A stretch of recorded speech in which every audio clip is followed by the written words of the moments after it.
mijo and some the doors and a pay me the daybreak the workrata chassis na CJ me chassis won efe to so me nsa asema da hayi wo mo chese NDC big weeks na wo mu no o madwalai ne mpanyifo na NDC mu no yeso madwalai CJ say appointment no say de ekono asankrofo ye disappointed Krofo edi yaw pa na obisa na ka say na jama meeting bi be ko and the meeting be ko so say na ye yawada and me o can na mo sanse sudua say meeting be ko so no mo hwere so mampani ebe pass through na so be ye na musini na wakotena meeting nim na sije daybreak amane a obo wo hade ma menya adaje na meyiyi ma mako ya simpanyifo ni bi to say national organizer Joseph Yamin women's organizer Hannah Louisa Bisiu and deputy general secretary Mustafa Gbande omu nyina no say appointment ba bia no omo pe no sije omu nyayo na say no omo wo preference omo baby a wo pe so omo wo baby omo pe wan kra na say man baby o so wo pe ebi wo hasije na de yi wo so meti omo kire say na Yera Joseph Yamin elobesen ko be kwakonya national security coordinator na yakwakoma na deputy national security coordinator in charge of operations wa reject.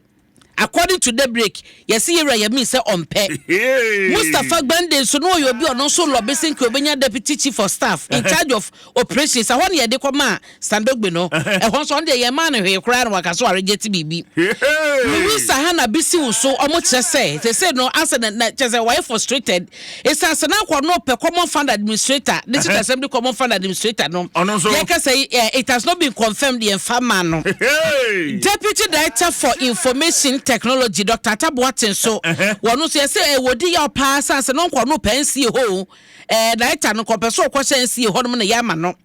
na Dr. Zinato Rollins Ajima Rollins so no yo mampani da JJ Rollins obode fa de kransi ye ne baba no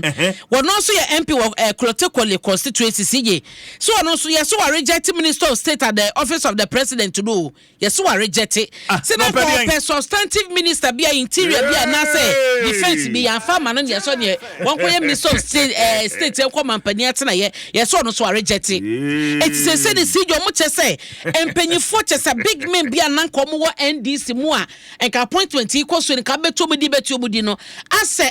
chese appointment no afatabu ase o buboba chese omo yi omo nyina agu nchen na the bucket ibo ho amane se e ka ho bi see January 28 for na ye edabnada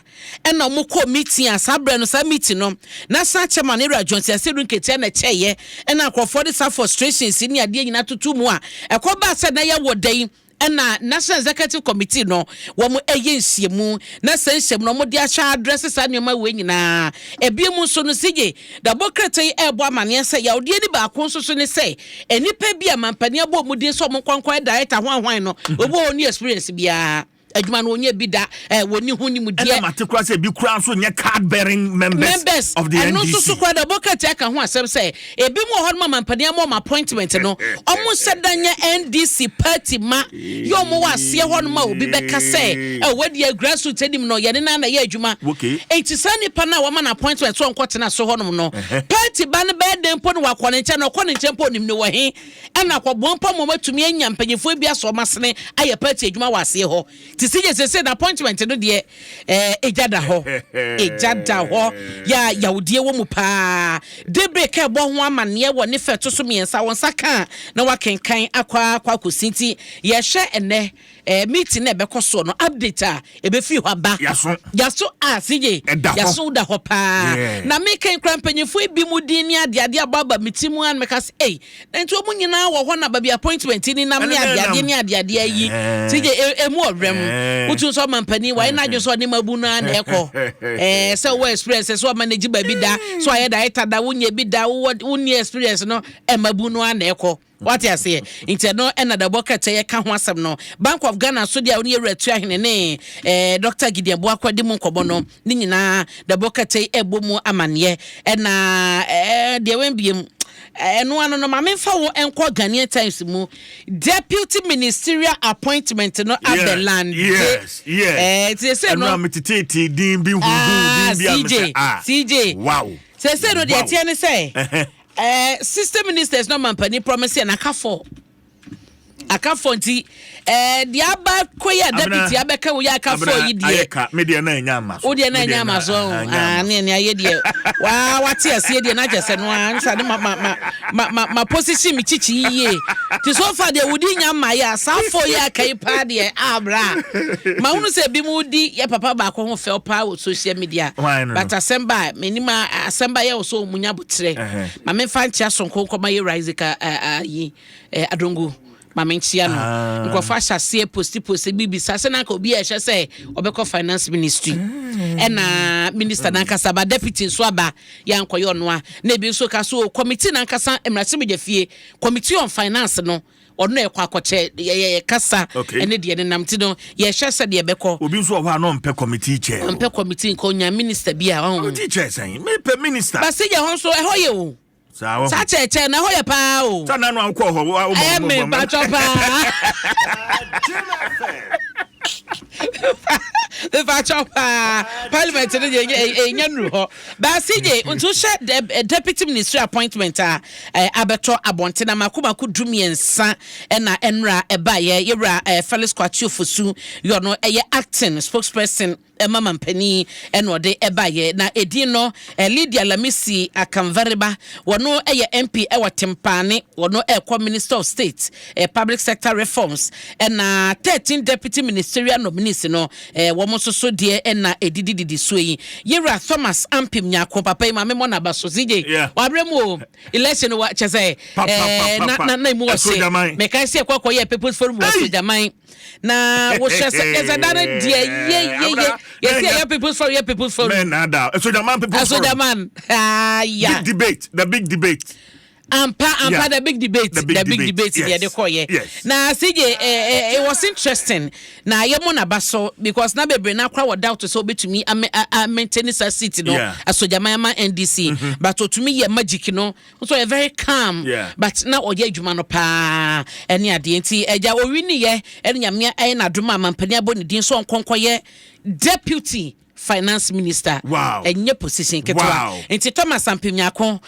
Asojamai member of parliament, congratulations pa. Na yira oklete tela bi lower menya krobo MP ono so ko interior ono so de ne haya say onam Adom FM nam TV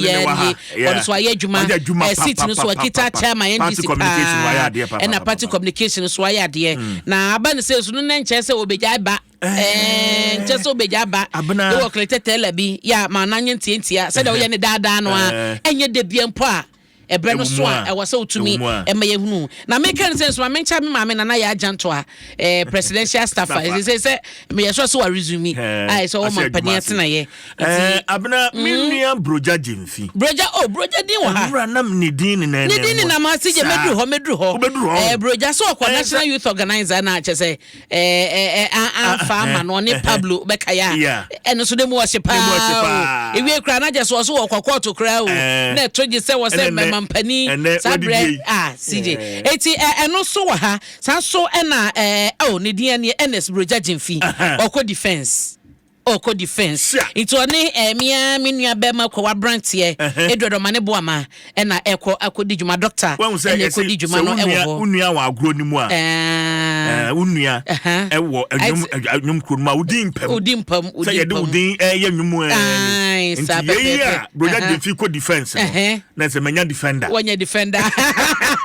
ayo ne na Matias ye na yera Clement Abasa Park papa me hu say okọ education as deputy the CJ anyame nwanwa because all this year any period say eba no ehuma ho nsem na say okọ minority side no at the time no more opposition okọ minority side akopo bi on ne kasa on education na yera Clement Park wabodwuma nti o mampani so appreciate no a wode no akọhye sa efa ho ma okọ akosom na ono MP Busa South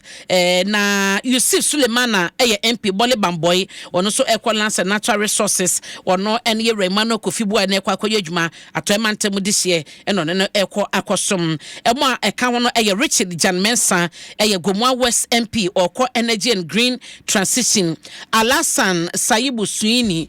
MP Tamale North oko roads and highways Justice same side ya papa Eco Justice and Attorney General as Deputy Minister and narrator na Odole Sowa MP Lada de Kotopon Eco Local Government Chieftaincy and Religious Affairs Omo Makan Gisela Tete Agbotui wano MP Awutu Senya West constituency Oko Works and Housing and Water Resources Yusuf Isaka Jaja MP Ayawaso North Oko Tourism Culture and Creative Arts John Kofi Seto Dumelu MP Ayawaso West Ogon Eco Food and Agric finally Ora Samsinahi CJ Nidiaba Ora Samsinahi MP Bodi Oko Trade, Agribusiness and Industry. Eti edin ni edin aba abeto abonti ya CJ ya boboso amawati emuama ne no ti sana tie na finally aba beto dwa wo se na watwi mu yenu anu muslimi se akwaku ahodo no na omo ebo abai no achipa emma no pressure ese onto din no muhunu sika so pese okọ haji bia wo sa wo de beko na nka sika no hwe 2024 de omutu ya na ye 75,000 Ghana cedi no